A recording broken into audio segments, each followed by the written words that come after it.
ಹರಿಕಥಾಮೃತ ಸಾರ ಗುರುಗಳ ಕರುಣದಿಂದ ಪನಿತು ಪೇಳುವೆ ಪರಮ ಭಗವದ್ಭಕ್ತರಿದನಾದರದಿ ಕೇಳುವುದು ಕಡು ಕರುಣಿ ನೀನೆಂದರಿದು ಹೇರುಡಲ ನೆಮಿಸುವೆ ನಿನ್ನಡಿಗೆ ಬೆಂಬಿಡದೆ ಪಾಲಿಸು ಪರಮ ಕರುಣಾ ಸಿಂಧು ಎಂದೆಂದು ನಡುವೆ ಬರುತ್ತಿಪ್ಪ ವಿಘ್ನವ ತಡೆದು ಭಗವನ್ನಾಮ ಕೀರ್ತನೆ ನುಡಿದು ನುಡಿಸೆನ್ನಿಂದ ಪ್ರತಿ ದಿವಸದಲ್ಲಿ ಮರೆಯದಲೇ. ವೆಂಕಟೇಶ್ ಪಾರಿಜಾತದಲ್ಲಿ ಇವತ್ತು 8ನೇ ಅಧ್ಯಾಯ.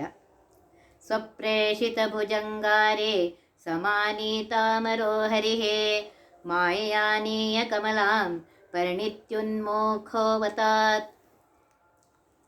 ಮುಂದಾ ವೆಂಕಟಪತಿಯು ಮಂದಿಯನ ಮೋಹಿಸುತ್ತ ನೊಂದು ಮನದಲ್ಲಿ ತಾಯಂ ಮುಂದೀ ಪರಿನುಡಿದ. ಇಂದು ಮುಖಿ ನಿನ್ ಹೊರತು ಬಂಧು ಬಳಗಗಳಿಲ್ಲ, ಇಂದು ಎನ್ಯಾರಿಲ್ಲ ಚೆಂದೇನು ಮದುವೆ. ನಿಬ್ಬಣಕ್ಕೆ ಹೋಗುವರು ನಾವಿಬ್ಬರು ಇದ್ದೇವಿಲ್ಲ, ಇಬ್ಬರನ್ನು ಹೊರತು ಮತ್ತೊಬ್ಬರನ ಕಾಣೆ. ಕೊಬ್ಬಿಲೆ ಬಳ್ಳಿಯು ಹಂದರಕ್ಕೆ ಹಬ್ಬಿದರೆ ಅದು ಚಂದ, ಉಬ್ಬಿಲೆ ಬಳಗವ ಕೂಡಿದ ನಿಬ್ಬಣವು ಚಂದ. ಅಕ್ಕರೆಯಿಂದ ಮಂದಿ ಮಕ್ಕಳು ಇದ್ದರೆ ಚಂದ, ಮಿಕ್ಕದಿರಲು ಮನಸ್ಸಿಗೆ ತಕ್ಕಲ್ಲವೆಂಬೆ. ಅಕ್ಕರುಳ್ಳ ರಸಿಗೆ ತಕ್ಕಲ್ಲವಿದು ಎಂದು ಮಿಕ್ಕ ಜನರೆಲ್ಲರೂ ನಕ್ಕಾರು ನಮಗೆ. ತಾಯಿ ಮುಂದೆ ಹೇಳ್ತಾ ಇದ್ದಾನೆ ವೆಂಕಟೇಶ್ ದೇವರು, ಮಂದಿಯನ್ನು ಮೋಹಿಸುತ್ತಾ ಅಂತ. ಜನರಿಗೆ ಇವನು ಸಾಮಾನ್ಯ ಮನುಷ್ಯನೇನು ಅನ್ನೋ ಮೋಹಿಸುತ್ತಾ ತನ್ನ ಮನಸ್ಸಿನ ಇದನ್ನು ಹೇಳ್ಕೊತಾ ಇದ್ದಾನೆ. ಅಮ್ಮ ಬಕುಲಾವತಿ, ನೀನು ಹೊರತು ನನಗೆ ಯಾರು ಬಳಗದವರೇ ಇಲ್ಲ. ಮದುವೆಗೆ ಹೋದರೆ ಚೆನ್ನಾಗಿರತ್ತಾ? ನಿಬ್ಬಣಕ್ಕೆ ಹೊರಟೆ ನಾವಿಬ್ಬರೇ ಇದ್ದೇವೆ, ಮತ್ತು ಯಾರೂ ಇಲ್ಲ. ಒಳ್ಳೆ ಜನರಿಂದ ಕೂಡಿದರೆ ಆ ನಿಬ್ಬಣು ಚಂದವಾಗಿರ್ತದೆ. ಅಕ್ಕರೆಯಿಂದಲೇ ಮಂದಿ ಮಕ್ಕಳು ಇದ್ದರೆ ಚಂದ, ಮಿಕ್ಕದೆರಳು ಮನಸ್ಸಿಗೆ ತಕ್ಕಲ್ಲವೆಂಬೆ. ಅಕ್ಕರುಳ್ಳ ರಸಿಗೆ ತಕ್ಕಲ್ಲವಿದು ಎಂದು ಮಿಕ್ಕ ಜನರೆಲ್ಲರೂ ನಕ್ಕಾರು ನಮಗೆ. ಬಂಧು ಬಳಗಗಳಿಂದ ಚಂದಾಗಿರುವವ ರಾಜ, ಬಂಧು ಹೀನೆಗೆ ಕನ್ಯಾ ಮುಂದೆ ಹಾಗೆ ಕೊಡುವ. ಇಂದಿರೇಶನು ಈ ಪರಿ ಎಂದ ಮಾತನ್ನು ಕೇಳಿ ಮಂದಹಾಸರಿತ ಹೀಗೆಂದಳು ಬಕುಳ. ಅವಾಗ ಹೇಳ್ತಾ ಇದ್ದಾರೆ, ಸಂತೋಷದಿಂದ ಮಕ್ಕಳು ಮರುಗಳು ಎಲ್ಲರ ಜೊತೆ ಕರ್ಕೊಂಡು ಹೋದರೆ ಚೆನ್ನಾಗಿರುತ್ತೆ. ಅಲ್ಲಿ ರಾಜನಿಗೆ ಎಲ್ಲ ಮಕ್ಕಳು ಮರುಗಳು ಎಲ್ಲ ಇದ್ದಾರೆ, ಬಂಧು ಬಳಗ ಎಲ್ಲ ಇದ್ದಾರೆ. ಆ ರಾಜನ ಮಂದಿ ನಾವಿಬ್ಬರೇ ಹೋದರೆ ನಗ್ತಾರಪ್ಪ ಅವರು. ಬಂಧು ಬಳಗ ಎಲ್ಲ ಇವನಿಗೆ ಕನ್ಯಾನ ಹೆಂಗೆ ಕೊಡಬೇಕು ಅಂಥೇಳಿ ಅವನು ಚಿಂತೆ ಮಾಡ್ಯಾನು. ಎಲ್ಲ ಮಾತು ಕೇಳಿ ಬಕುಲಾವತಿ ಮಂದಹಾಸಿ ನನಗೆ ಹೇಳ್ತಾಳಂತೆ, ಅಂಬುಜನಾಭನೆ ವಿಶ್ವ ಕುಟುಂಬಿ ಎನಿಸುವೆ ನೀನು ತುಂಬಿದ ಜಗದೋಳು, ನಿನ್ನ ಬಳಗವೆಂಬುದು ಕಡಿಮೆ. ಅಂಬುಜ ಭವದೆಂಬುದಕ್ಕೆ ಕಡಿಮಿಲ್ಲದನು, ಸಂಭ್ರಮದಿಂದಲೇ ಸ್ಮರಿಸು ಕುಟುಂಬ ಇಂದಲೇ. ಲಕ್ಷ್ಮೀಪತಿ ಮಾತು ಲಕ್ಷದಿಂದಲೇ ಕೇಳಿ ಈಕ್ಷೆ ಸೇಮನದಲ್ಲಿ ಸ್ಮರಿಸಿದ ಪಕ್ಷಿಪ ಫಣಿವರರ. ಆ ಕ್ಷಣದಲ್ಲಿ ಬಂದವರು ಅಪೇಕ್ಷಿಸುವರು ಆಜ್ಞೆಯನ್ನು ಈಕ್ಷಿಸಿ ಕರುಣದಿ ನುಡಿದವನು ಅಕ್ಷಯ ಗುಣಪೂರ್ಣ. ಆಗ ತಾಯಿ ಹೇಳ್ತಾಳಂತೆ, ಅಂಬುಜನಾಭ ವಿಶ್ವ ಕುಟುಂಬಿ ಇದೆಯಪ್ಪ ನೀನು, ಇಡೀ ಜಗತ್ತಿನಲ್ಲಿ ನಿನ್ನ ಬಳಗ ತುಂಬಿದೆ.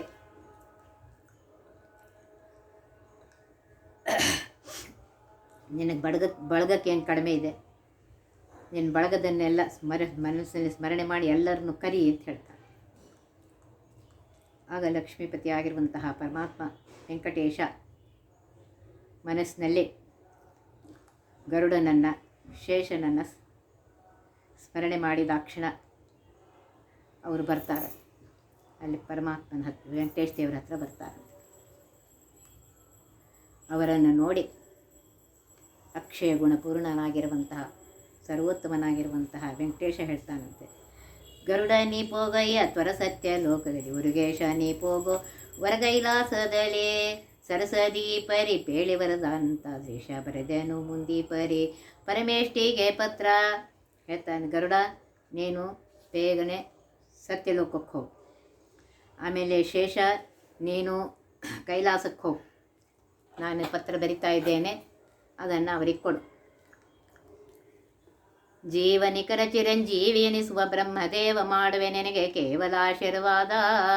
ನಾವು ಕ್ಷೇಮದಲ್ಲಿದ್ದ ಭಾವವನ್ನು ತಿಳ್ಕೊಂಡು ನೀವು ಕ್ಷೇಮದಲ್ಲಿದ್ದ ಭಾವ ತಿಳಿಸುವುದು. ಈ ವಸುಧೇಲಿಯನ್ನು ವೈವಾಹಿಕೋತ್ಸವಕ್ಕೆ ಯಾವತ್ತು ಸುರರೆಲ್ಲ ಇವತ್ತೇ ಬಾಹುದು. ದೇವ ನಿನ್ನನು ಕೂಡೆ ಬಾಯ ಮಾತೆಳೆ ಉಳಿದ ಯಾವತ್ತು ವೃತ್ತಾಂತ ಭಾವ ತಿಳಿಸುವ ತಿಳಿಸುವೆ ಪಕ್ಷಿದೇವ. ಹರಿಯುತ್ತಾ ಬೇಗ ನೀ ಪರಿಯ ಶೋಪತ್ರವನ್ನು ಬರೆದು ಕೈಯಲ್ಲಿ ಕೊಟ್ಟು ಗರುಡನ ಕಳುಹಿದನು ವರ ಸತ್ಯಲೋಕಕ್ಕೆ. ಸರಸಾಗಿ ತಾ ಮತ್ತೆ ಹರೆಗ ಪತ್ರ ಬರೆದು ಹರ್ಷದಿಂದ ಸರಸದಳಿ ಕೈಲಾಸಗಿರಿಯಲ್ಲಿರುವ ಎನ್ನ ಪರಮಾಶೀರ್ವಾದ ತ್ವರೆ ಮಾಡಿ ನೀ ಎನ್ನವರ ವಿವಾಹೋತ್ಸವಕ್ಕೆ ಪರಿವಾರ ಸಹಿತಾಗಿ ಬರುವುದು ಅಗತ್ಯ. ಉರಗಭೂಷಣ ನಿನಗೆ ಉರಗೇಶ ಪೇಳುವನು ಉಳಿದ ವೃತ್ತಾಂತ ಹೇಳ್ತಾ ಇದ್ದಾರೆ. ಬ್ರಹ್ಮದೇವ, ಚಿರಂಜೀವಿಯಾಗಿರುವಂತಹ ಬ್ರಹ್ಮದೇವ, ನಿನಗೆ ಆಶೀರ್ವಾದ ಮಾಡ್ತಾ ಇದ್ದೇನೆ. ನಾವು ಕ್ಷೇಮದಲ್ಲಿದ್ದೇವೆ, ನಿನ್ನ ಕ್ಷೇಮ ಬಗ್ಗೆ ತಿಳಿಸು. ನಾನು ಈ ಭೂಮಿಯಲ್ಲೇ ವಿವಾಹವನ್ನು ಮಾಡ್ಕೋಬೇಕು ಅಂತಿದ್ದೇನೆ, ಅದಕ್ಕೆ ನೀವೆಲ್ಲ ಬರಬೇಕು ಅಂತ ಹೇಳ್ತಾರೆ. ಏನು ಉಳಿದ ವೃತ್ತಾಂತ ಇದೆ, ನೀನು ಬಂದ ಮೇಲೆ ತಿಳಿಸ್ತೇನೆ ಅಂತ ಹೇಳ್ತಾರೆ. ಉಳಿದ ವೃತ್ತಾಂತವನ್ನು ಪಕ್ಷಿದೇವ ನಿಂಗೆ ತಿಳಿಸ್ತಾನೆ, ಗರುಡ ತಿಳಿಸ್ತಾನೆ ಅಂತ ಹೇಳ್ತಾ ಇದ್ದಾನೆ. ಆಗ ಪರಮಾತ್ಮ ಶುಭ ಪತ್ರವನ್ನು ಬರೆದು ಕೈ ಕೊಟ್ಟು ಗರುಡನ ಕೈಯಲ್ಲಿ ಕೊಡ್ತಾನೆ. ಕೊಟ್ಟು ಆಮೇಲೆ ನೀನು ಹರಗೆ ಪತ್ರ ಬರೆದು ಹರ್ಷದಿಂದ ಸತ್ಯಲೋಕದಾದಮೇಲೆ ಕೈಲಾಸಗಿರಿಯಲ್ಲಿರುವಂತಹ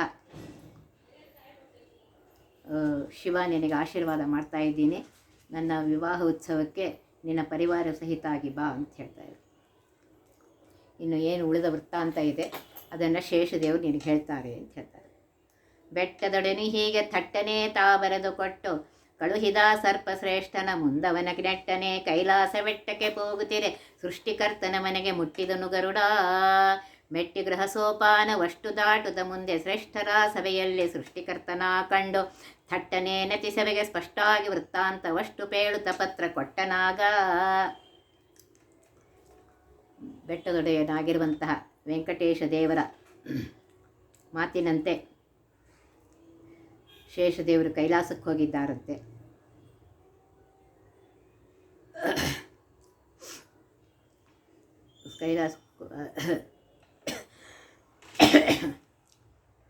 ಕೈಲಾಸಕ್ಕೆ ಹೋಗಿದ್ದ ಮೊದಲು ಹೋಗಿದ್ದಾನಂತೆ. ಗರುಡ ಬ್ರಹ್ಮದೇವ ಲೋಕಕ್ಕೆ ಹೋಗಿದ್ದಾನಂತೆ. ಹೋಗಿ ಸೃಷ್ಟಿಕರ್ತನಾಗಿರುವಂತಹ ಬ್ರಹ್ಮದೇವರು ಸಭೆಯಲ್ಲಿ ಕುಳಿತಿದ್ದಾರೆ. ಆ ಬ್ರಹ್ಮದೇವರಿಗೆ ನಮಸ್ಕಾರ ಮಾಡಿ ಎಲ್ಲ ವೃತ್ತಾಂತವನ್ನು ತಿಳಿಸಿ ಆ ಮದುವೆ ಪತ್ರವನ್ನು ಕೊಟ್ಟಿದ್ದಾನೆ. ಪತ್ರವನ್ನು ನೋಡಿ ವಿಧಿ ಅತ್ಯಂತ ಹರುಷದಲ್ಲಿ ಸತ್ಯಲೋಕಸ್ಥ ಯಾವತ್ತು ಜನರನ್ನು ಕರೆಸಿ ಒತ್ತಿ ಮಾತಾಡಿದನು. ಹೊತ್ತುಗಳೆಯದಲೆ ಯಾವತ್ತು ಬೇಗ ಹೊರಡಿರಿ ಹೊತ್ತು ನಿಬ್ಬಣ ನೀವು ಪತ್ರ ಬಂದಿಹುದು ಎನ್ನ ಹೆತ್ತಯ್ಯನ ಮದುವೆ ಮರ್ತ್ಯಲೋಕದಲ್ಲಿ. ಸತ್ಯಲೋಕೇಶ ಹೊತ್ತು ಈ ಪರಿ ನುಡಿದು ಹೊತ್ತುಗಳೆಯದಲೆ ಬೇಗ ಹತ್ತಿತಾ ಹಂಸವನು ಎತ್ತಿ ಹೊತ್ತಿದ ಬೇರಿ ಉತ್ತಮವಾಗಿರುವ ನಾವು ಬತ್ತು ಮೊದಲಾದ ಯಾವತ್ತು ವಾದ್ಯಗಳೆಲ್ಲ ಬತ್ತಿ ನುಡಿದವು ಕೂಡಿ ಕ್ಲಪ್ತವಿಲ್ಲದಲೇ. ಆ ಪತ್ರವನ್ನು ನೋಡಿ ಬ್ರಹ್ಮದೇವರು ಅತ್ಯಂತ ಸಂತೋಷ ಆಯಿತು ಅಂತವ್ರಿಗೆ. ಸಂತೋಷ ಆಗಿ ಹೇಳ್ತಾ ಇದ್ದಾರೆ, ಸತ್ಯಲೋಕದೆಲ್ಲರೂ ಎಲ್ಲರೂ ಹೊರಡ್ರಿ,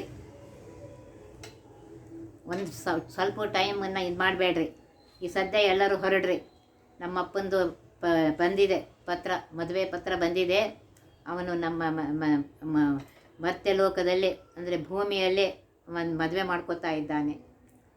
ಈ ರೀತಿಯಾಗಿ ಬ್ರಹ್ಮದೇವರು ಹೇಳಿದಾಕ್ಷಣ ಎಲ್ಲರೂ ತಯಾರಾಗಿದ್ದಾರಂತೆ. ತಯಾರಾಗಿ ಬ್ರಹ್ಮದೇವರ ಹಂಸವನ್ನು ಹತ್ತಿ ಹೊರಟಿದ್ದಾರಂತೆ.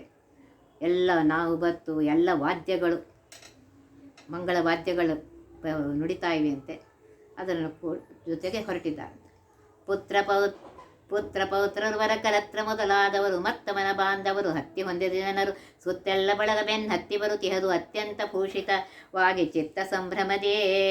ಮತ್ತಮನ ಎಡಬಲಕೆ ಛತ್ರ ಚಾಮರದವರು ರತ್ನಘಟಿತ ಸ್ವರ್ಣ ಬೆತ್ತಗಳು ಪಿಡಿದವರು ಮತ್ತೆ ಮುಂಭಾಗದಲ್ಲಿ ಒತ್ತಿ ಹೊಗಳುವ ಭಟರು ನೃತ್ಯಗಾಯನದವರು ಸುತ್ತೆಲ್ಲ ಸೈನ್ಯ ಆ ಸತ್ಯಲೋಕ ಹಿಡಿದು ಮತ್ತು ಉರ್ಗಗಿರಿ ತನಕ ಸಾರಾ ಸೇತು ಹತ್ತಿಹದು ಬಿಡದೆ ಹೇಳ್ತಾ ಇದ್ದಾರೆ. ಪುತ್ರ ಪೌತ್ರ ಶ್ರೇಷ್ಠರಾದ ಎಲ್ಲ ಬಂಧು ಬಾಂಧವರು ಎಲ್ಲರೂ ತಯಾರಾಗಿಬಿಟ್ಟಿದ್ದಾರೆ. ಪರಮಾತ್ಮನ ಮದುವೆ ಇದೆ ಅಂಥೇಳಿ ಬರೀ ತಯಾರಾಗಿರೋ ಚೆನ್ನಾಗಿ ಸಂಭ್ರಮದಿಂದ ಸಿಂಗಾರ ಮಾಡಿಕೊಂಡಿದ್ದಾರಂತೆ. ಬ್ರಹ್ಮದೇವರ ಎಡಬಲಕ್ಕೆ ಚಾಮರದವರಿದ್ದಾರಂತೆ. ಆಮೇಲೆ ಮುಂಭಾಗದಲ್ಲಿ ಹೊಗಳುವ ಭಟರು ನೃತ್ಯ ಗಾಯನದವರು ಅವರೆಲ್ಲ ಇದ್ದಾರಂತೆ. ನಾಟ್ಯ ಮಾಡ್ತಾ ಇದ್ದಾರಂತೆ. ಅಲ್ಲಿಂದ ಬ್ರಹ್ಮದೇವರು ಹೊರಟಿದ್ದಾರೆ. ಎಷ್ಟಿದೆ ಜನ ಅಂತಂದರೆ ಸತ್ಯಲೋಕ ಹಿಡಿದು ಶೇಷಗಿರಿ ತನಕ ಇತ್ತಂತೆ, ಅಷ್ಟು ಜನ ಎಲ್ಲರೂ ಹೊರಟಿದ್ದಾರಂತೆ. ಬಾಲ ಬರಲಿಲ್ಲೆಂದು ಹರಿಯ ಆ ಕಾಲದಲ್ಲಿ ಚಿಂತಿಸುತ್ತಲಿರೆ, ಕೇಳಿದನು ಆಕಾಶದಲ್ಲಿ ಹೆಗ್ಗಾಳಿ ಊದುವುದು, ಬಹಳ ಮಂಗಳವಾದ್ಯ ನುಡಿದವು ಕೇಳಿ ಮತ್ತದ್ದು ಮೇಲೆ ನೋಡುವ ಕಾಲದಲ್ಲಿ, ಮಗ ಬಂದು ತಂದೆಯ ಕಾಲಿಗೆರಗಿದನು, ಅಪ್ಪ ಏಳೆಂದವನ ಎಬ್ಬಿಸಿ ಅಪ್ಪಿಕೊಂಡ ಅವನಪ್ಪ ವೆಂಕಟ, ತುಪ್ಪ ಹಾಲು ಕೂಡಿದಂತಲ್ಲೇ ಒಪ್ಪಿದರು ಅವರು, ಸರ್ಪಶಯನನು ಮಗಗೆ ಲೌಕಿಕ ಕೊಪ್ಪುವಂತಹ ಮಾತು ಪೇಳಿದ, ಅಪ್ಪನೇ ತಾಯಿಗೊಂದಿಸು ತಪ್ಪದಲೆ ಎಂದು. ಇಲ್ಲಿ ಹೇಳಿ ಕಳಿಸಿದ್ರು ಮಗ ಯಾಕೆ ಬರಲಿಲ್ಲ ಅಂತ ವೆಂಕಟೇಶ್ ದೇವರು ಚಿಂತೆ ಮಾಡ್ತಾ ಕೂತಿದ್ರಂತೆ. ಅಷ್ಟರಲ್ಲಿ ಆಕಾಶದಲ್ಲಿ ಮಂಗಳವಾದ್ಯಗಳು ಕೇಳಿಸ್ತಂತೆ. ಮಂಗಳವಾದ್ಯ ಕೇಳಿಸಿ ಇನ್ನೇನು ನೋಡೋಷ್ಟರಲ್ಲಿ ಮಗ ಬಂದು ಬ್ರಹ್ಮದೇವರು ಬಂದು ಪರಮಾತ್ಮನ ವೆಂಕಟೇಶ್ ದೇವರ ಕಾಲಿಗೆ ನಮಸ್ಕಾರ ಮಾಡಿದ್ದಾರೆ. ಆಗ ವೆಂಕಟೇಶ್ ದೇವರು ಅವನನ್ನು ಹೇಳಪ್ಪ ಮಗನೇ ಅಂಥೇಳಿ ಎಬ್ಬಿಸಿ ಅವನ ಬ್ರಹ್ಮದೇವರನ್ನು ಅಪ್ಪಿಕೊಂಡಿದ್ದಾರಂತೆ. ಅದು ಹೇಗಿತ್ತು ಅಂತಾರೆ, ಹಾಲು ತುಪ್ಪ ಕೂಡಿಸಿದ್ರೆ ಹೇಗಿರಬೇಕು ಹಾಗಿತ್ತಂತೆ. ಪರಮಾತ್ಮ ಆಗ ಮಗನಿಗೆ ಬ್ರಹ್ಮದೇವರಿಗೆ ಹೇಳ್ತಾ ಇದ್ದಾನಂತೆ, ಅಪ್ಪ ನಂಗೆ ನಮಸ್ಕಾರ ಮಾಡಿದೆ, ನಮ್ಮ ಅಮ್ಮಗೂ ನಮಸ್ಕಾರ ಮಾಡು ಅಂಥೇಳಿ. ತಂದೆ ಮಾತಿಗೆ ಕಂದ ನುಡಿದನು ಎಂದೂ ಇಲ್ಲದೆನ್ನ ತಾಯು ಬಂದಳಿಗೆಲ್ಲಿಂದ ಇಲ್ಲಿಗೆ ಚಂದದಲ್ಲಿ ಪೇಳೋ, ಕಂದನ ನುಡಿ ಕೇಳಿ ಹರುಷಾದಿ ಇಂದಿರೇಶನು ಅಂದನಿ ಪರಿ ಹಿಂದೇಳಿಕೆಯೋ ತಿಳಿ ಯಶೋಧ ಎಂದು ಕರೆಸುವಳು, ಬಾಲಲೀಲೆಯ ನೋಡಿ ಮುಂದಿನ ಲೀಲೆ ನೋಡದೆ ಮತ್ತೆ ನಾನೀ ಕಾಲಲ್ಲಿ ಬಕುಳಾಖ್ಯಾನಿಸುತ್ತ ಪಾಲಿಸಿದಳೆನ್ನ, ಬಹಳ ಸಂತೋಷದಲ್ಲಿ ಶ್ರೀಹರಿ ಹೇಳಿದ ಮಾತನ್ನು ಕೇಳಿ ಈ ಪರಿ ಅವಳಿಗೊಂದಿಸಿದ ಮೊಮ್ಮಗನು. ಆಗ ಬ್ರಹ್ಮದೇವ್ರು ಕೇಳ್ತಾನಂತೆ, ತಾಯಿಯಲ್ಲಿಂದ ಬಂದ್ಲು ನಿನಗೆ, ನನಗೆ ಹೇಳು ಅಂತ ಹೇಳಿದಾಗ ಅದು ಹೇಳ್ತಾನಂತೆ ಬ್ರಹ್ಮದೇವರಿಗೆ ಪರಮಾತ್ಮ, ಈಕೆ ಮುಂದೆ ಯಶೋಧ ಆಗಿದ್ಲಪ್ಪ, ಬಾಲಲೀಲೆಯನ್ನಷ್ಟೇ ನೋಡಿದ್ಲು, ನನ್ನ ಮದುವೆಯನ್ನು ನೋಡಿರಲಿಲ್ಲ, ಈಗ ಅವಳೇ ಬಕುಲಾವತಿಯಾಗಿ ಬಂದಿದ್ದಾಳೆ, ಆದ್ದರಿಂದ ಅವಳಿಗೆ ನಮಸ್ಕಾರ ಮಾಡು ಅಂತ ಹೇಳಿದಾಗ ಬ್ರಹ್ಮದೇವರು ನಮಸ್ಕಾರ ಮಾಡ್ತಾರೆ. ಕಂದನ ವೃತ್ತಾಂತ ಶ್ರೀಹರಿ ಚಂದದಲ್ಲಿ ಕೇಳುತ್ತಲೇ ಭೃಗುಮುನಿ ಬಂದ ಮೊದಲಾದ ಹೇಳಿದ್ದದ್ದು ಹಿಂದಿನ ಸುದ್ದಿ, ಬಂಧನ ಕಾಲದಲ್ಲಿ ಹರ್ಷದಿ ನಂದಿವಾಹನ ದೇವ ಪಾರ್ವತಿಯಿಂದ ಷಣ್ಮುಖನಿಂದ ತನ್ನವರಿಂದೊಡಗೂಡಿ, ಬಂದ ನರವಾಹನು ಆಮೇಲೆ ಬಂದ ಮೇಷರೂಢ ದೇವನು, ಬಂದ ಮಹಿಷಾರೂಢ ತ್ವರೆ ದೇವೇಂದ್ರ ಬಂದ ವರುಣದೇವನು ವಾಯು ಬಂದನು, ಚಂದ್ರ ಸೂರ್ಯರು ಬಂದರಾಗಲೇ ಸುಂದರಾಶ್ವೇರಿ ಮನ್ಮಥ ಬಂದ ರತಿಯಿಂದ ಹೇಳ್ತಾ ಇದ್ದಾರೆ. ಇದೆಲ್ಲ ಹೇಳ್ತಾ ಇದ್ದಾರೆ. ಎಲ್ಲರೂ ದೇವತೆಗಳೆಲ್ಲರೂ ಬರೀತಾ ಇದ್ದಾರೆ. ದೇವೇಂದ್ರ ಬಂದಿದ್ದಾನಂತೆ, ವರುಣ ಬಂದಿದ್ದಾನಂತೆ, ವಾಯು ಬಂದಿದ್ದಾನಂತೆ, ಚಂದ್ರ ಸೂರ್ಯರು ಬಂದಿದ್ದಾರಂತೆ, ಮನ್ಮಥ ಬಂದಿದ್ದಾನಂತೆ, ಎಲ್ಲರೂ ಬಂದಿದ್ದಾರೆ. ಶಿಷ್ಟ ಗೌತಮ ಕಶ್ಯಪಾತ್ರೇವ ಶಿಷ್ಟ ವಿಶ್ವಾಮಿತ್ರ ಮೊದಲಾದಷ್ಟು ಮುನಿಗಳು ಬಂದರಾಗ ವಿಶಿಷ್ಟ ಉತ್ಸವಕ್ಕೆ, ಶ್ರೇಷ್ಠ ಗಂಧರ್ವಾಪ್ಸರರು ಮತ್ತಷ್ಟು ದಿಬ್ಬಣ ಕೂಡಿತಾಗಲೇ ಶ್ರೇಷ್ಠ ಶ್ರೀಮದನಂತ ನಾಮಕ ಬೆಟ್ಟದಲ್ಲಿ ಋಷಿಗಳು ಬಂದಿದ್ದಾರಂತೆ. ಗೌತಮ ಋಷಿಗಳು, ಕಶ್ಯಪ ಋಷಿಗಳು, ವಸಿಷ್ಠ ಋಷಿಗಳು, ವಿಶ್ವಾಮಿತ್ರ ಋಷಿಗಳು, ಎಲ್ಲ ಋಷಿಗಳು ಬಂದಿದ್ದಾರಂತೆ ಪರಮಾತ್ಮನ ಮದುವೆಯ ಉತ್ಸವಕ್ಕೆ. ಗಂಧರ್ವರು ಬಂದಿದ್ದಾರಂತೆ, ಒಳ್ಳೆ ಎಲ್ಲರೂ ಸೇರಿದ್ದಾರಂತೆ ಬೆಟ್ಟದಲ್ಲಿ. ಬಂದವರಿಗಾದರವ ಚಂದದಿಂದಲಿ ಮಾಡಿ ಮುಂದಕ್ಕೆ ಕರೆದು ಮುಕುಂದ ಅತ್ತ ಮುದದಿ ಹೀಗೆಂದನು ಮಾತಾಡಿದನು, ಬಂದ ಕಾರಣೆಯನ್ನ ಬಾಂಧವರು ನೀವು ಆನಂದವೆಂದೆನಗೆ, ಮುಂದೆ ಆಕಾಶ ನೃಪಂದೆ ಪಾಣಿವಿಧಿಯಿಂದ ಪಿಡಿಯಲು ಬೇಕು ಎಂದು ಮಾಡಿದೆ ನಾನು, ಚೆಂದಾಗಿ ನಿಮ್ಮ ಮನಕ್ಕೆ ಬಂದರೆ ಮಾಡುವೆನು ಎಂದ ಮಾತಿಗೆ ಎಲ್ಲರಂದರು ಹೀಗೆ. ಉತ್ತಮ ಆಯಿತು ಪರಮ ಉತ್ತಮೋತ್ಸವವಿದು, ಅಗತ್ಯ ನೀ ಮಾಡು ಸರ್ವೋತ್ತಮನೆ, ಸತ್ವರದಿ ಸತ್ಯವಿದು ನೋಡುವುದು ಮತ್ತೆ ನಮಗೆ ಅಪರೂಪ ನಿತ್ಯ ಉತ್ಸವ ನಿನಗೆ ನಿತ್ಯ ಮಂಗಳವೇ. ಸತ್ಯದ ಈ ಪರಿಯ ಉತ್ತರವ ಕೇಳಿ ಪ್ರತ್ಯುತ್ತರವ ನುಡಿದ ಹರಿ, ಉತ್ತಮ ಆಯಿತು ನಿಮ್ಮ ಚಿತ್ತಕ್ಕೆ ಬಂದ ಮೇಲ್ ಮತ್ತಿನ್ನು ತಡವೇಕೆ, ಹೊತ್ತು ಗಳೆಯದರೆ ಈ ಹೊತ್ತು ನಿರ್ಮಿಸಿರಿನ್ನು ಉತ್ತಮ ಸಭೆಯು ಕ್ಲಪ್ತದಿಂದಿರಲಿ 30 ಗಾವುದವು. ಎಲ್ಲರಿಗೂ ಬಂದವರಿಗೆ ಪರಮಾತ್ಮ ಸಂತೋಷದಿಂದ ಮಾತಾಡಿಸಿದ್ದಾನಂತೆ. ಬಂದರೆ ಭಾಳ ಚೆನ್ನಾಯಿತು, ನಂಗೆ ಸಂತೋಷ ಆಗಿದೆ ಅಂತ ಹೇಳ್ತಾ ಇದ್ದಾನಂತೆ. ಅವನು ಹೇಳ್ತಾನಂತೆ, ಆಕಾಶನ ಮಗಳಾಗಿರುವಂತಹ ಪದ್ಮಾವತಿಯನ್ನು ನಾನು ಮದುವೆ ಮಾಡ್ಕೋಬೇಕು ಅಂತಿದ್ದೀನಿ ಅಂತ ಹೇಳ್ತಾನೆ. ಅವರು ಹೇಳ್ತಾರಂತೆ, ಎಲ್ಲ ದೇವತೆಗಳು ಬಹಳ ಸಂತೋಷ ಆಯ್ತಪ್ಪ, ಸರ್ವೋತ್ತಮನಾಗಿರುವಂತಹ ಪರಮಾತ್ಮ ಬೇಗ ಮದುವೆ ಮಾಡ್ಕೋ ಅಂತ ಹೇಳ್ತಾರಂತೆ. ನಿತ್ಯ ಉತ್ಸವ ನಿತ್ಯ ಮಂಗಳವೇ ನಿನಗೆ, ನಾವು ನೋಡ್ತೀವಿ ಅಂತ ಹೇಳ್ತಾರಂತೆ. ಆಮೇಲೆ ಪರಮಾತ್ಮ ಹೇಳ್ತಾರೆ, ತಡ ಮಾಡೋದಕ್ಕೆ ಚೆನ್ನಾಗಿ ಸಭೆಯನ್ನು ನಿರ್ಮಾಣ ಮಾಡು ಅಂತ ಹೇಳ್ತಾರಂತೆ. ಶ್ರೀಶನಪ್ಪಣೆಗೆ ಆಲಸ್ಯವನ್ನು ಮಾಡದಲ್ಲಿ ಆ ಸಮಯದಲ್ಲಿ ಭಾಸುರಾಗಿರುವಂಥ ಶ್ರೀಸಭಾ ನಿರ್ಮಿಸಿದ ವಿಶ್ವಕರ್ಮನು ತಾನು ವಿಶ್ವವ್ಯಾಪಕನಲ್ಲೇ ವಿಶ್ವಾಸದಿಂದ ಆ ಸಮಯದಲ್ಲಿ ಶ್ರೀನಿವಾಸ ನುಡಿದನು ಅಮಗೆ, ಈ ಸಮಯದಲ್ಲಿ ಆಕಾಶಪುರಕ್ಕೆ ಹೋಗಿ ನೀನಿ ಸಭೆಯಕ್ಕಿಂತಧಿಕ ಆ ಸಭಾ ನಿರ್ಮಾಣ ಬೇಸರಿಲ್ಲದೆ ಮಾಡು ಲೇಸಾಗೆ. ಪರಮಾತ್ಮನ ಆಜ್ಞೆಯಿಂದ ವಿಶ್ವಕರ್ಮ ವಿಶ್ವವ್ಯಾಪಕನಾಗಿರುವಂತಹ ಪರಮಾತ್ಮನಲ್ಲಿ ವಿಶ್ವಾಸ ಇಟ್ಟು ದೊಡ್ಡ ಸಭಾ ಮಾಡ್ತಾನಂತೆ. ಆ ಸಭಾ ಮಾಡಿದ ತಕ್ಷಣ ಪರಮಾತ್ಮ ಹೇಳ್ತಾನಂತೆ, ಆಕಾಶಪುರಕ್ಕೂ ಹೋಗು, ಅಲ್ಲಿನೂ ಯಾವ ಬೇಸರಿಲ್ಲದೆ ಇಂಥ ದೊಡ್ಡ ಸಭೆಯನ್ನು ಮಾಡು ಅಂತ ಹೇಳ್ತಾನೆ. ಇಂದಿರಾಪತಿಯು ಹೀಗೆಂದು ಬೇಡ್ದವನ ಮೇಲಿಂದ್ರನ ಕಳುಹಿದನು ಚಂದಾಗಿ ನೀನು ಇವನಿಂದ ಆ ಕಾರ್ಯ ತ್ವರದಿಂದ ಮಾಡಿಸು ಎಂದು ಮುಂದೆ ದೇವೇಂದ್ರ ಹರಿ ಅಂದಾಗೆ ಮಾಡಿದನು ಒಂದು ಬಿಡದೆ. ಮುಂದಷ್ಟರ್ಗ ವರ್ಗ ವಿಧಿಯಿಂದ ಮಾಡಲು ಬೇಕು ಎಂದು ಮಾತಾಡಿ ಗೋವಿಂದ ತಾ ಬಹುವಿನಯದಿಂದ ತನ್ನ ಕಾರ್ಯಕ್ಕೆ ಮುಂದೆ ಒಬ್ಬೊಬ್ಬರಿಗೆ ಒಂದು ನೇಮಿಸಿದ ಚಂದಾಗೆ. ಆಗ ಲಕ್ಷ್ಮೀಪತಿಯಾಗಿರುವಂತಹ ವೆಂಕಟೇಶ್ ದೇವರು ಇಂದ್ರನ ಕರೆದು ಹೇಳ್ತಾರಂತೆ, ನೀನು ಅವನ ಜೊತೆಗೆ ಹೋಗು, ವಿಶ್ವಕರ್ಮನ ಜೊತೆಗೆ ಹೋಗಿ ಚೆನ್ನಾಗಿ ಅಲ್ಲಿ ಮಾಡಿಸು ಅಂತ ಹೇಳ್ತಾರಂತೆ. ಆಮೇಲೆ ಒಬ್ಬೊಬ್ಬ ದೇವತೆಗೆ ಒಂದೊಂದು ಕೆಲಸವನ್ನು ಒಪ್ಪಿಸ್ತಾನಂತೆ. ಸ್ಪಷ್ಟ ನುಡಿದರು ಹರಿವಶಿಷ್ಟಮು ನಿನ್ನದು ವಿಶಿಷ್ಟ ಪೌರೋಹಿತ್ಯ ಶ್ರೇಷ್ಠ ಷಣ್ಮುಖ ಕೇಳು ಅಷ್ಟರಿಗೆ ಸನ್ಮಾನ ಕೊಟ್ಟು ಕರಳಿಸುವ ವಿಶಿಷ್ಟ ಕಾರ್ಯವು ನಿಂದು ಇಷ್ಟರೊಳಗೆ ದಿಟ್ಟ ಬನ್ಮತ ಕೇಳು ಶಿಷ್ಟರನ್ನು ಕಾಣ್ತಳೆ ವಿಶಿಷ್ಟ ಪ್ರತ್ಯುತ್ಥಾತನ ಕೊಟ್ಟು ಮೇಲಕ್ಕೆ ಕರೆ ತುಷ್ಟಾಗವರಿಗೆ ಥಟ್ಟನೆ ಆಸನವ ಕೊಟ್ಟು ಕೂಡಿಸು ನೀ ಶ್ರೇಷ್ಠ ಶಂಕರನೇ. ಒಂದೊಂದು ಕೆಲಸ ಕೊಡ್ತಾ ಇದ್ದಾನೆ. ವಸಿಷ್ಠರಿಗೆ ಹೇಳ್ತಾ ಇದ್ದಾನೆ, ಪೌರೋಹಿತ್ಯ ನಿಮ್ಮದು ಅಂತ ಹೇಳಿ. ಷಣ್ಮುಖಗೆ ಹೇಳ್ತಾನೆ, ಬಂದವರಿಗೆಲ್ಲ ಸನ್ಮಾನ ಮಾಡಿ ಕರ್ಕೊಂಬರಬೇಕು ಅಂತ ಹೇಳ್ತಾರೆ. ಆಮೇಲೆ ಮನ್ಮಥನಿಗೆ ಹೇಳ್ತಾರೆ, ನೀನು ಬಂದಾಕ್ಷಣ ಅವ್ರು ನೋಡಿದಾಕ್ಷಣ ಎದ್ದು ಅವರಿಗೆ ಆಸನವನ್ನು ಕೊಡಪ್ಪ ಅಂತ ಹೇಳ್ತಾನೆ. ಶಂಕರನಿಗೆ ಹೇಳ್ತಾನೆ, ಆ ಆಸನದಲ್ಲಿ ಅವರಿಗೆ ನೀನು ಕೂಡಿಸಪ್ಪ ಅಂತ ಹೇಳ್ತಾನೆ. ಕಿನ್ನರೇಶನೆ ಕೇಳು ಮುನ್ನ ಸತ್ಪಾತರಿಗೆ ಚೆನ್ನಾಗಿ ಕೊಡುವಂಥ ಎನ್ನ ಧನವಸ್ತ್ರಗಳು ನಿನ್ನ ಸ್ವಾಧೀನ ತಿಳಿ ಇನ್ನು ಚಂದ್ರಮನೆ ಕೇಳು ಘನ್ನತರ ದೀವೆಟಿಗೆ ಪಿಡಿದಕ್ಕೆ ಚೆನ್ನಿಗನು ನೀನು ಅನ್ನಾದಿ ಪಾಕವಿದು ವನ್ನಿ ನಿನ್ನ ಕೂಡಿಯದು ಘನ್ನವರುಣನೆ ನೀನು ನೀರು ನಿನ್ನ ಕೂಡಿಹದು ತಿಳಿ ಮುನ್ನವಸುಗಳಿರ ನಿಮ್ಮನ್ನ ಕೂಡಿರುವುದು ಅನ್ನಾದಿ ಭಾಂಡಗಳು ಚೆನ್ನಾಗಿ ತೊಳೆಯುವುದು ಘನ್ನ ಗ್ರಹಗಳಿರ ನಿಮ್ಮ ಕೂಡಿಹದು ದೊನ್ನೆ ಪತ್ರಾವಳಿಯು ಚೆನ್ನಾಗಿ ಹೇಳ್ತಾ ಇದ್ದಾರೆ.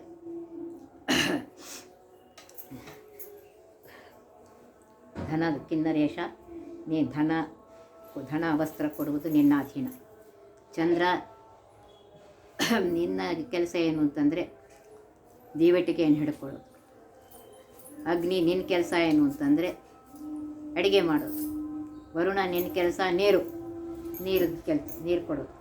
ಬಸವಳಿಗರ, ನಿಮ್ಮ ಕೆಲಸ ಏನು ಅಂತಂದರೆ ಅಡುಗೆ ಮಾಡಿದ ಪಾತ್ರೆಗಳನ್ನು ತೊಳೆಯುವುದು. ಗ್ರಹಗಳಿರ ನಿಮ್ಮದೇನು ಅಂದರೆ ದೊನ್ನೆ ಪತ್ರಾವಳಿ ಇವನ್ನು ಚೆನ್ನಾಗಿ ಇದು ಮಾಡಬೇಕು. ದುಷ್ಟರಿಗೆ ದಂಡನವು ಶಿಷ್ಟರಿಗೆ ಸನ್ಮಾನ ಬೆಟ್ಟು ಬಿಡದಲೆ ಮಾಡು ಇಷ್ಟು ನಿನ್ನದು ಯಮನೆ ಗಟ್ಟಿ ನೀನಿದರಲ್ಲೇ ಇಷ್ಟೆಲ್ಲ ಮಾಡಿಸುವೆ ಶಿಷ್ಟ ಯಜಮಾನ ಪರಮೇಷ್ಠಿ ನೀನು ಇಷ್ಟು ಈ ಪರಿ ಬೇಡಿ ಇಷ್ಟದಾಯಕ ಅರಿವು ಶಿಷ್ಟ ಕಾರ್ಯವ ಮತ್ತೆ ಅಷ್ಟೂರಿಗೆ ಬೇಡಿದನು ಥಟ್ಟನೆ ಮುಂದವರು ಕಟ್ಟಿಟೊಂಕವ ತಮಗೆ ಕೊಟ್ಟ ಕಾರ್ಯವ ಬಿಡದೆ ದಿಟ್ಟಾಗಿ ಮಾಡ್ತಾರೆ ಬೆಟ್ಟದೊಡೆಗೆ ನುಡಿದ ಸೃಷ್ಟಿಕರ್ತ. ಆಮೇಲೆ ಹೇಳ್ತಾ ಇದ್ದಾರೆ, ಮದುವೆಯಲ್ಲಿ ಅದನ್ನು ಕೆಡಿಸ್ಬೇಕು ಅಂತ ದುಷ್ಟರಿರ್ತಾರೆ. ಆ ದುಷ್ಟರಿಗೆ ಸನ್ಮಾನ ಮಾಡೋದು ಬೇಡ, ಅವ್ರಿಗೆ ಶಿಕ್ಷೆ ಕೊಡು ಅಂತ ಹೇಳ್ತಾ ಇದ್ದಾರೆ ಯಮನಿಗೆ. ಆಮೇಲೆ ಯಜಮಾನ ಬ್ರಹ್ಮದೇವರೇ ನೀನು, ಇಷ್ಟು ರೀತಿ ಪರಮಾತ್ಮ ಹೇಳಿ ಅವರಿಗೆಲ್ಲ ಕೆಲಸಗಳನ್ನು ಕೊಟ್ಟಾಗ ಅವರೆಲ್ಲರೂ ಪರಮಾತ್ಮ ಹೇಳಿದಂತಹ ಕೆಲಸಗಳನ್ನು ಮಾಡಿದಾರಂತೆ.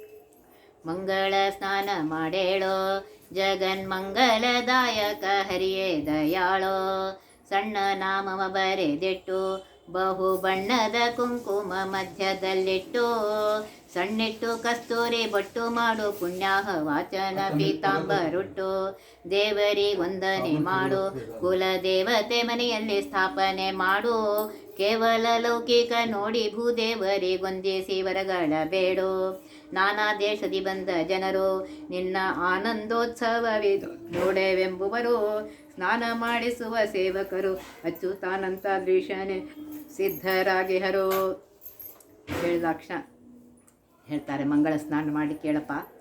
ಮಂಗಲದಾಯಕನಾಗಿರುವಂತಹ ಪರಮಾತ್ಮ ಹೇಳ್ತಾರೆ ಸ್ನಾನ ಮಾಡಿ ಸಣ್ಣ ನಾಮವನ್ನು ಇಟ್ಕೊಂಡು ಬಣ್ಣದ ಕುಂಕುಮನ ಮಧ್ಯದಲ್ಲಿ ಇಟ್ಕೋ, ಸಣ್ಣ ಕಸ್ತೂರಿ ಬಟ್ಟೆ ಇಟ್ಕೋ, ಪುಣ್ಯಾಹವಾಚನಕ್ಕೋಸ್ಕರ ಪೀತಾಂಬರವನ್ನು ಉಡು, ಆಮೇಲೆ ದೇವರಿಗೆ ನಮಸ್ಕಾರ ಮಾಡು, ಕುಲದೇವತೆಯನ್ನು ಮನೆಯಲ್ಲಿ ಸ್ಥಾಪನೆ ಮಾಡು.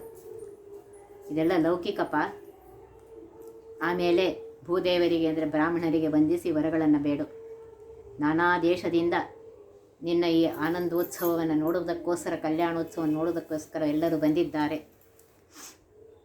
ಸ್ನಾನ ಮಾಡಿಸುವ ಸೇವಕರು ಬಂದಿದ್ದಾರೆ. ಆದ್ದರಿಂದ ತಯಾರಾಗಪ್ಪ ಅಂತ ಹೇಳ್ತಾರೆ. ಲೋಕನಾಯಕ ಸ್ವಾಮಿ ವ್ಯಾಕುಲನಾಥನಾಗ ಲೋಕ ರೀತಿಯ ತೋರಿದ ಶೋಕ ಮಾಡಿದ ಸಿರಿಯಿಲ್ಲದ ಈ ಸಭೆಯು ಸರಿಬಾರದಯ್ಯ ಬ್ರಹ್ಮ ಸರಸ ತೋರದು ಕಣ್ಣಿಗೆ ಇರುವುದು ಹಾಗೆ ಸುರರು ನೀವೆಲ್ಲ ನೆರೆದು ಕುಳಿತಾರೇನು ಬರಿಮನೆಯಂತೆ ತೋರುವುದು ಹರುಷವಾಗದು ಥಳಥಳಿಸುವ ತಾರೆಗಳು ಬಹಳದರ ಆಕಾಶ ಚಲುವ ಚಂದ್ರಮನಿಲ್ಲದೆ ಶೋಭಿಸುವುದೇ ಅನುದೀನಾನಂತಾದ್ರೇಳು ನೆನಪು ಮಾಡುವೆನವಳ ಮನೆಯೆಂಬುದಲ್ಲದು ಮನಸ್ಸು ನಿಲ್ಲದು. ಆಗ ಲೋಕಸ್ವಾಮಿಯಾಗಿರುವಂತಹ ವೆಂಕಟೇಶ ಶೋಕ ಮಾಡ್ತಾನಂತೆ, ಚಿಂತೆ ಮಾಡ್ದವನು ಕೂತಾನೆ. ಹೆಂಗೆ ಲಗ್ನ ಮಾಡ್ಕೊಳ್ಳಪ್ಪ, ಲಕ್ಷ್ಮಿ ಇಲ್ಲದೆ ನನಗೆ ಬ್ರಹ್ಮದೇವರೇ ಬ್ರಹ್ಮ ನನಗೆ ಸರಿ ತೋರಿಸೋದಿಲ್ಲಪ್ಪ, ಸರಿ ಆಗೋದಿಲ್ಲ. ನೀವೆಲ್ಲರೂ ಬಂದು ಎಲ್ಲ ದೇವತೆಗಳು ಬಂದು ಕೂತ್ರೇನು, ನನ್ನ ಹೆಂಡತಿ ಇದ್ದೆ ಅವರ ಲಕ್ಷ್ಮಿ ಇಲ್ಲದೆ ಇದ್ದರೆ ಅದು ಬರೀ ಮನೆ ಹಂಗೆ ಇದ್ದಿರುತ್ತೆ.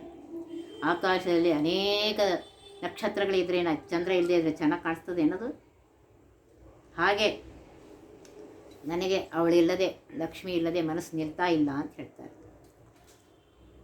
ಹರಿಯ ಶೋಕವ ಕೇಳಿ ಹರ ನುಡಿದ ನೀ ಪರಿಯು ಹರಿಯ ಇದು ಏನು ಈ ಪರಿ ವಿಡಂಬನದಿಂದ ಬರಿದೆ ಶೋಕವು ಏಕೆ ಸಿರಿದೇವಿ ಎಂಬಳು ಪರಮ ಚಂಚಲಾಕೆ ಇರುವಳಲ್ಲೊಂದು ಕಡೆ ಸ್ಮರಿಸುವ ಕವಳ ನೀ ಸ್ವರಮಣನಲ್ಲೇನೋ ಬರುವಳೆನ್ನೊಬ್ಬಳತಿ ಹರುಷ ಕೊಡುವಂಥ ನಿನ್ನರಸಿ ಪದ್ಮಾವತಿಯು ಸರಸಾಗಿ ಕೂಡವಳ ಹರುಷದಿಂದಿರೆಯನಲು ಹರಿಯುತ್ತಾ ಮನದಲ್ಲಿ ವರಮಹಾಲಕ್ಷ್ಮಿಯನು ಮರೆಯದಲೆ ಮತ್ತೆ ಈ ಪರಿ ನುಡಿದನಾಗ. ಆಗ ಹೇಳ್ತಾನಂತೆ ರುದ್ರದೇವರು ಹೇಳ್ತಾರಂತೆ, ಈಶ್ವರ ಯಾಕಿದೆ ನಾಟಕ ಮಾಡ್ತೀಯಪ್ಪ, ಆ ಲಕ್ಷ್ಮೀದೇವಿ ಚಂಚಳಾಗಿದ್ದಾಳೆ, ಈಗ ಯಾಕೆ ಸ್ಮರಣೆ ಮಾಡ್ತೀವಿ, ಈಗ ಇನ್ನೊಬ್ಳು ಹೆಂಡತಿ ಬರ್ತಾ ಇದ್ದಾಳಲ್ಲ ಆಕೆನ ಜೊತೆಗೆ ಆರಾಮವಾಗಿರು ಅಂತ ಹೇಳ್ತಾರೆ.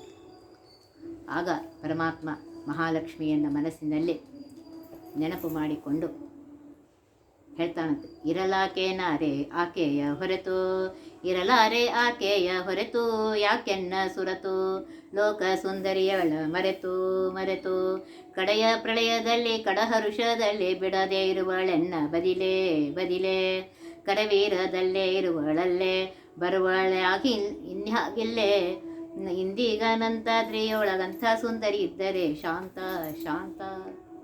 ಆಗ ಪರಮಾತ್ಮ ಹೇಳ್ತಾನೆ, ವೆಂಕಟೇಶ ಹೇಳ್ತಾನೆ, ಆಕೆ ಬಿಟ್ಟು ನಾನು ಇರ್ಲಿಕ್ಕಾಗೋದಿಲ್ಲ, ಲೋಕ ಸುಂದರಳಿ ಆಗಿರುವಂತಹ ಲಕ್ಷ್ಮೀದೇವಿಯನ್ನು ಬಿಟ್ಟು ನಾನು ಇರ್ಲಿಕ್ಕಾಗೋದಿಲ್ಲ. ಪ್ರಳಯ ಕಾಲದಲ್ಲಿ ಯಾರು ಇರೋದಿಲ್ಲ, ನನ್ನ ಜೊತೆಗೆ ಅವಳೊಬ್ಬಳೇ ಇರ್ತಾಳೆ. ಕರ್ವೀರದಲ್ಲಿರುವಂತಹ ಕೊಲ್ಹಾಪುರದಲ್ಲಿರುವಂಥ ಅವಳು ಹೇಗೆ ಬರ್ತಾಳೆ ಏನು ಅಂತ ಹೇಳಿ ಚಿಂತೆ ಮಾಡ್ತಾ ಕೂತಿದ್ದಾನೆ. ಹರನ ಮುಂದರಿಯು ಈ ಪರಿಯ ಶೋಕವ ಮಾಡಿ ತೊರೆಯಿಂದ ಸೂರ್ಯನನ್ನು ಕರೆದಾಗ ಕರೆದು ಪೇಡಿದನಾಗ ಸಿರಿಯ ಹೊರತೆನ್ನು ನಾನಿರ್ಲರಾರೆ ಇರಲಾರೆ ಕರಕೊಂಡು ಬಾನಿ ಕರವೀರಕ್ಕೆ ಹೋಗಿ ಪರಮ ಚಂಚಲಿಯಾಕೆ ಬರುವ ಬಗೆ ಹೇಗೆಂದು ಬರಿದು ಧ್ಯಾನಿಸಬೇಡ ಪರಮಯುಕ್ತಿಯ ಕೇಳು ತ್ವರದಿ ಪೋಗುತ ಪಾದ ಕೆರೆಗೆ ಎದುರಿಗೆ ನಿಂತು ಸುರಿಸಿ ಕಣ್ಣೀರನ್ನು ಒರೆಸುತ್ತಲೆ ನೀ ತೋರು ಪರಮ ದುಃಖವ ನಿನ್ನ ತ್ವರದಿ ನೋಡುವಳಾಕೆ ಕರುಣದಿಂದಲೇ ಮುಂತೆ ಕರೆದು ಕೇಳುವಳು. ಸೂರ್ಯನ ಕರೆದು ಹೇಳ್ತಾನೆ ಪರಮಾತ್ಮ.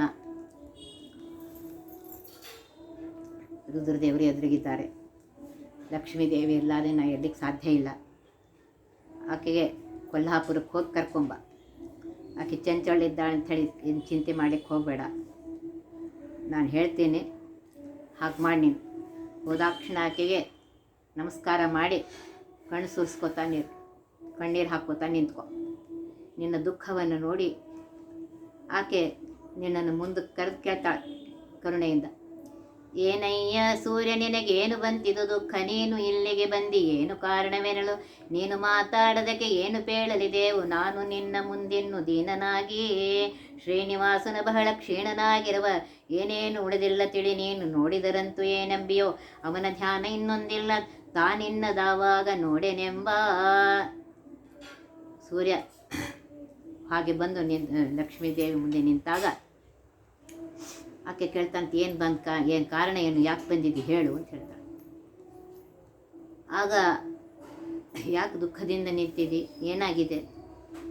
ಆಗ ಸೂರ್ಯ ಹೇಳ್ತಾನಂತೆ, ಶ್ರೀನಿವಾಸ ಬಹಳ ಕ್ಷೀಣನಾಗಿದ್ದಾನೆ, ಸ್ವರ್ಗ ಹೋಗಿದ್ದಾನೆ, ನೀನು ನೋಡಿದ್ರೆ ಏನಂತೀಯೋ ಗೊತ್ತಿಲ್ಲ, ಯಾವಾಗಲೂ ನಿನ್ನ ಧ್ಯಾನವನ್ನೇ ಮಾಡ್ತಾ ಇರ್ತಾನವನು. ಚಂದಾಗಿ ನೀನು ಹೀಗೆಂದು ಮಾತಾಡು ತ್ವರೆಯಿಂದ ಬರುವಳಾಕೆ ಸಂದೇಹವಿಲ್ಲ ತಿಳಿ ಅಂದ ಮಾತಿಗೆ ಸೂರ್ಯ ಮುಂದೆ ರಥದಲ್ಲಿ ಕುಳಿತು ಬಂದ ಕೊಲ್ಹಾಪುರಕ್ಕೆ ಚಂದಾಗಿ ಮುಂದೆ ಹರಿ ಅಂದಾಗೆ ಮಾಡಿದನು ಒಂದು ಬಿಡದೆ. ಬಂದಳ ಕ್ಷಣಕ್ಕೆ ತ್ವರೆಯಿಂದ ರಥವನ್ನು ಏರಿ ಇಂದಿರಾದೇವಿ ಗೋವಿಂದನಾಲಯದಲ್ಲಿ ಬಂದಿರುವ ತನ್ನ ಸುಂದರಿಯ ಸುದ್ದಿ ಕೇಳಿ ಕಿವಿಯಿಂದ ಕೇಳುತ್ತಲೆದ್ದು ಮುಂದಲ್ಲೇ ನೋಡಬೇಕೆಂದ ಹರಿ ನಡೆದ. ಸೂರ್ಯ ಪರಮಾತ್ಮ ಹೇಳಿದಂತೆ ಹಾಗೆ ಹೋಗಿ ಕೊಲ್ಹಾಪುರಕ್ಕೆ ಹೋಗಿ ಹೇಳ್ತಾನಂತೆ. ಹೇಳಿದಾಕ್ಷಣ ಮಹಾಲಕ್ಷ್ಮೀ ದೇವಿ ಒಂದು ಕ್ಷಣವೂ ಬಿಡದೆ ಸೂರ್ಯನ ರಥದಲ್ಲಿ ಕುಳಿತು ಬರ್ತಾಳಂತೆ. ಬಂದು ಅಲ್ಲಿ ಬರ್ತಾಳಂತೆ. ಮೇಲೆ ಬಂದಾಕ್ಷಣ ಇಂದ ವೆಂಕಟಗಿರಿಗೆ ಬರ್ತಾಳಂತೆ. ಆ ಮಹಾಲಕ್ಷ್ಮಿ ಬಂದು ಸುದ್ದಿ ಕೇಳಿ ಪರಮಾತ್ಮ ನೋಡಬೇಕು ಅಂತ ಹೇಳ್ತಾನೆ. ಚಂದಾಗಿ ಆಶಕಾನಂದ ಹೆಗಲ ಮೇಲೊಂದು ಕೈ ಇಟ್ಟು ಮತ್ತೊಂದು ಕೈ ಹಾಕಿದನು. ಚಂದ್ರಶೇಖರನಲ್ಲಿ ಒಂದೊಂದು ಹೆಜ್ಜೆಯನ್ನು ಮುಂದಕ್ಕೆ ಸರಿದಿಟ್ಟು ಮಂದಗತಿಯನ್ನು ತೋರಿ ಮಂದಿಯರ ಮೋಹಿಸುತ್ತ ಬಂದನೆದುರಿಗೆ ರೋಗದಿಂದಿರುವನಂತೆ. ಮುಂದೆದುರಿಗೆ ಈ ರೀತಿಯಿಂದ ಬರುತ್ತಿರುವ ಗೋವಿಂದನ ಕಂಡು ತ್ವರೆಯಿಂದ ರಥದಿಂದ ಎಳೆದು ಇಂದಿರಾದೇವಿ ತಾ ಮಂದಹಾಸಿ ನಗುತ್ತ ಬಂದು ಆತನ ಪಾದ ಕೊಂದಿಸಿದ ಪರಮಾನದಿಂದಪ್ಪಿ ಬಹು ಚಂದಾಗ ತೋರಿದಳಾಗ ಇಂದ್ರನೀಲದ ಮಣಿಗೆ ಕುಂದಣವಿಟ್ಟಂತೆ. ಪರಮಾತ್ಮ ನಾಟಕ ಮಾಡ್ತಾ ಇದ್ದಾನೆ. ಬ್ರಹ್ಮದೇವರ ಮೇಲೆ ಒಂದು ಕೈ, ಈಶ್ವರನ ಮೇಲೆ ಒಂದು ಕೈಯನ್ನು ಇಟ್ಕೊಂಡು ನಿಧಾನವಾಗಿ ಹೆಜ್ಜೆ ಇಟ್ಕೋತ ಬರ್ತಾ ಇದ್ದಾನೆ. ಮಂದಿಗೆ ಮೋಹೆ ಮಾಡುವುದಕ್ಕೋಸ್ಕರ ಏನೋ ಬಹಳ ರೋಗದಿಂದ ಇರುವಂತೆ ಬರ್ತಾ ಇದ್ದಾನೆ. ಆ ಎದುರಿಗೆ ಬಂದ ಪರಮಾತ್ಮನ ನೋಡಿ ಇಂದಿರಾದೇವಿ ಲಕ್ಷ್ಮೀದೇವಿ ಮಂದಹಾಸದಿಂದ ನಗುತ್ತಾ ಅವನ ಪಾದಕ್ಕೆ ನಮಸ್ಕಾರ ಮಾಡಿ ಬಿಗಿದಪ್ಪಕ್ಕಾದ. ಹೇಗಿತ್ತು ಅಂತಂದರೆ, ಇಂದ್ರನೀಲಮಣಿಗೆ ಕುಂದಣ ಇಟ್ಟಂತೆ ಅಂತ ಹೇಳ್ತಾರೆ. ಇಂದ್ರನೀಲಮಣಿಗೆ ಬಂಗಾರ ಇಟ್ಟಂತೆ ಇದ್ದದ್ದು. ಪಟ್ಟದರಸಿಯ ಕೋಡಿ ಗಟ್ಟಿ ಆಲಿಂಗನದೆ ಪುಷ್ಟನಾದನು. ಆಗ ವಿಷ್ಟರಶ್ರವತಾನು ಗಟ್ಟೆ ಒಳಪಿಡಿದು ಕೈ ಥಟ್ಟನೆ ಕರೆದುಕೊಂಡು ಪಟ್ಟದಾಸನದಲ್ಲಿ ದಿಟ್ಟಾಗಿ ಕುಳಿತ ಸ್ಪಷ್ಟ ನುಡಿದನು ತನ್ನ ಅಷ್ಟು ವೃತ್ತಾಂತವನ್ನು ಬಿಟ್ಟು ಬಿಡದಲೆ ಆಕೆ ಬಿಟ್ಟು ಹೋದದು ಹೇಳಿದು. ಅಷ್ಟು ಕೇಳಲು ಅವನ ದಿಟ್ಟಿಸಿ ನೋಡುತ್ತಲೇ ದಿಟ್ಟೆ ಮಾತಾಡಿದಳು ದಿಟ್ಟತನದಲ್ಲೇ. ಲಕ್ಷ್ಮೀದೇವಿನ ಆಲಿಂಗನ ಮಾಡಿಕೊಂಡು ಪರಮಾತ್ಮ ಪುಷ್ಟಾದವನಂತೆ ಗಟ್ಟಿಮುಟ್ಟಾದವನಂತೆ ನಿಲ್ತಾನಂತೆ. ಆಕೆಯ ಕೈಯಿಂದ ಕೈ ಹಿಡ್ಕೊಂಡು ಆಸನದಲ್ಲಿ ಕರ್ಕೊಂಡು ಹೋಗ್ತಾನಂತೆ. ಅಲ್ಲಿ ತಾನು ಕೂತು ಆಕೆಯನ್ನು ಕೂರಿಸ್ಕೊತಾನಂತೆ. ಆಗ ಇಲ್ಲಿಯವರೆಗೂ ಆದಂಥ ಎಲ್ಲ ಸುದ್ದಿಯನ್ನು ಹೇಳ್ತಾನಂತೆ. ಆಗ ಮಹಾಲಕ್ಷ್ಮೀ ದೇವಿ ಮಾತಾಡ್ತಾಳೆ. ಎಂಥ ನಡತೆ ನಿನ್ನದು ನಾ ಪ್ರಾಂತ ಗಣೆ ನಿಂದು ಹರಿ, ಎಂಥ ನಡತೆ ನಿನ್ನದು ಎಂಥ ನಡತೆ ಕಾಂತ, ನಿನ್ನಂಥ ಕಪಟವಂತರಿಲ್ಲ ಅಂತರಂಗದಲ್ಲಿ ಚಿಂತಿಸರೆ ಎಂಥವರಿಗೂ ಅಂತ ತಿಳಿಯೋದು. ಎನ್ನ ಬಿಟ್ಟು ಅನ್ಯಳಲ್ಲಿ ನಿನ್ನ ಚಿತ್ತ ಇಟ್ಟು ಮುನ್ನ ಲಜ್ಜೆಯನ್ನು ಬಿಟ್ಟು ಎನ್ನ ಕರೆಯುವುದಿನ್ನೇಕೆ. ಹರಿಯು ಬಹಳ ಸೊರಗಿರುವನೆಂಬ ಪರಿಯ ತಿಳಿಸಿ ಕರೆಯೋ ಭಾಸ್ಕರನೆಂದು ತೊರದಿಯನ್ನ ಕರೆಯ ಕಳಿಸಿದೆ. ಪಟ್ಟ ಧರಿಸೆ ಬೆಟ್ಟು ನಿಂತು ಬೆಟ್ಟದಲ್ಲಿ ಸ್ಪಷ್ಟ ನೀನು ಇಷ್ಟು ಗಟ್ಟಿ ಮುಟ್ಟು ಇರಲು ಎಷ್ಟು ಸುಳ್ಳು ಹುಟ್ಟಿಸಿದೆಯೋ. ಆಗ ಮಹಾಲಕ್ಷ್ಮಿ ಅಂತಾಳಂತೆ, ಏನಪ್ಪ ಪರಮಾತ್ಮ ಎಷ್ಟು ನಾಟಕ ಆಡ್ತಿದ್ದು ನೀನು, ನಿನ್ನಂಥ ಕಪಟವಂತರು ಮತ್ತೆ ಯಾರೂ ಇಲ್ಲ. ನನಗೆ ನಿನ್ನ ಬಗ್ಗೆ ಗೊತ್ತಾಗ್ತಾ ಇಲ್ಲ. ನನ್ನ ಬಿಟ್ಟು ಇನ್ನೊಬ್ಬ ಹೆಂಗಸಿನಲ್ಲಿ ಮನಸ್ಸನ್ನು ಇಟ್ಟು ಮತ್ತು ನನ್ನ ಮದುವೆಗೆ ಬಾ ಅಂತ ಕರೆದಿದೆಯಲ್ಲ, ಇದು ಸರಿಯೇನೋ? ಪರಮಾತ್ಮ ಸರಿಗೆ ಹೋಗಿದ್ದಾನೆ, ಬಂದು ಆ ಸೂರ್ಯ ಹೇಳಿದ್ದಾನೆ ಬೇಗ ಬಾ ಅಂತ ಹೇಳಿ ಕರಿತಾ ಇದ್ದಾನೆ ಅಂಥೇಳಿ. ಇಲ್ಲಿ ಬಂದು ನೋಡಿದ್ರೆ ನೀನು ಎಷ್ಟು ಗಟ್ಟಿ ಮುಟ್ಟಾಗಿದ್ದಿ, ಎಷ್ಟು ಸುಳ್ಳು ಮಾತಾಡ್ತೀ ಅಂತ ಇದ್ದಾಳೆ.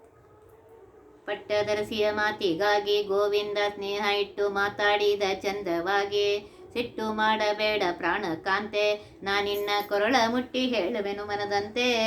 ಹಿಂದಕ್ಕೆ ಆ ತ್ರೇತಾಯುಗದಲ್ಲೇ ನೀ ಅಂದ ಮಾತು ಚಂದಾಗಿ ಸ್ಮರಿಸು ಮನದಲ್ಲೇ.